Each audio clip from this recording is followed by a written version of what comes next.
लालची borewell truck driver. Ranchi में Rocky नाम का एक व्यक्ति था। वो उस गांव में खेतों में घरों में बोरवेल मारने का काम करता था। वो बहुत लालची किस्म का आदमी था। लोग उसे अगर 200 फीट बोरवेल मारने को कहते तो वो सिर्फ 150 फीट ही मारता था और 200 फीट के पैसे वसूल करता था और उन पैसों से अपने दोस्तों के साथ मिलकर पार्टी करता था, पीता था और एंजॉय करता था। ऐसे ही एक दिन एक आदमी के यहाँ बोरवेल मारता है, पानी फुल आता है, उससे वो 2 मटकों में पानी भर देता है। अब रॉकी उनसे, वाह जीतू भाई, बहुत ही किस्मत वाले हो। ये पानी की धार नहीं अमृत की धार है। अब आपको फिक्र करने की बिल्कुल जरूरत नहीं। आसपास के गांव में आपके बोरवेल को लगा पानी किसी को भी नहीं लगा। सच में बहुत ही जबरदस्त किस्मत है तुम्हारी। अब अगर मुझको पैसे दिए तो मैं यहाँ से चला जाता हूँ। ये सुनकर, क्या रे रॉकी, 200 फीट बोला तो 100 फीट ही बोर मारा, क्यों, ये क्या है? रॉकी, क्या भाई मजाक कर रहे हो? मैं तो 200 फीट बोरवेल मारा हूँ, यकीन न हो तो गिन लो। लेकिन मुझे देने वाले पैसे में से 1 भी रुपए कम हुआ ना तो बाजू की मिट्टी लाकर बोरवेल में भर दूंगा। इतना ही नहीं, जिंदगी में दोबारा तेरे यहाँ कोई बोरवेल मारने नहीं आएगा, ऐसा कर दूंगा। ऐसा कहता है। ये सुनकर जीतू घबराकर चुपचाप उसे पैसे लाकर देता है।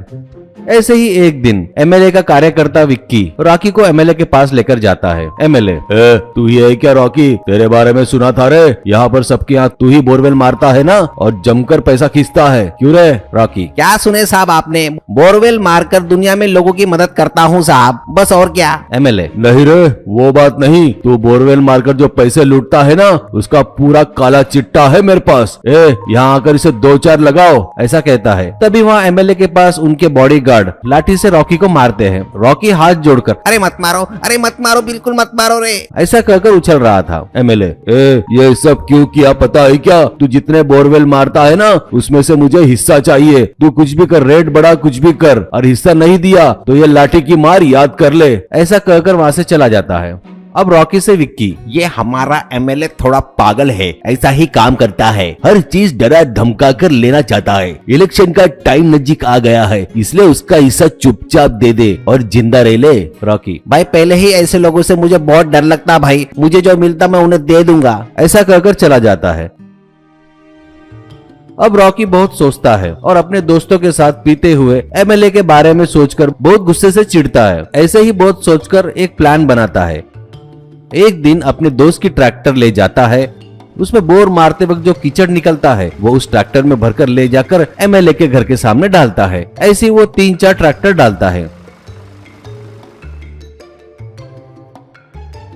ये देख एमएलए घर के बाहर आकर चिल्लाते हुए, अबे अबे पागल है क्या? ये क्या कर रहा है? पूरा कीचड़ यहाँ लाकर डाल रहा है। दिमाग तो ठीक है ना तेरा? क्यों फिर से चाहिएगा तेरे को लाठी की मार? बोल। रॉकी, ये क्या कह रहे हो साहब? मेरे पास बचा हुआ आपने देने को बोला ना, ये बचा है मेरे पास कीचड़, ये बेचकर जो मिलेगा ना मुझे दे दो, मैं चला जाऊंगा। ये सुनकर एमएलए को गुस्सा आता है और वो लाठी पकड़े अपने दोनों बॉडीगार्ड को आवाज लगाकर बुलाता है। ये देख रॉकी, आओ आओ कमीनो, तुम्हारा ही इंतजार कर रहा हूँ। तुम्हारे घर पर, तुम्हारे रिश्तेदार के घर पर मैंने अपने आदमी रखे हैं। तुम्हारे ही नहीं, इस एमएलए के यहाँ जो भी काम करता है ना, उनके घरों पर मैंने अपने आदमी रखे हैं। मुझ पर एक लाठी भी उठी ना तो वो आदमी तुम्हारे घर में घुसकर सबको मारेंगे रे, मस्त फटे से मारेंगे, उन्हें कोई भी नहीं बचा सकता रे भाई। ऐसा कहता है। ये सुनकर एमएलए के पास खड़े सभी लोग लाठियां छोड़ देते हैं। ये देख रॉकी लाठियां उठाकर वहाँ खड़े लोगों को, एमएलए को जमकर मारता है और कीचड़ में धकेल देता है।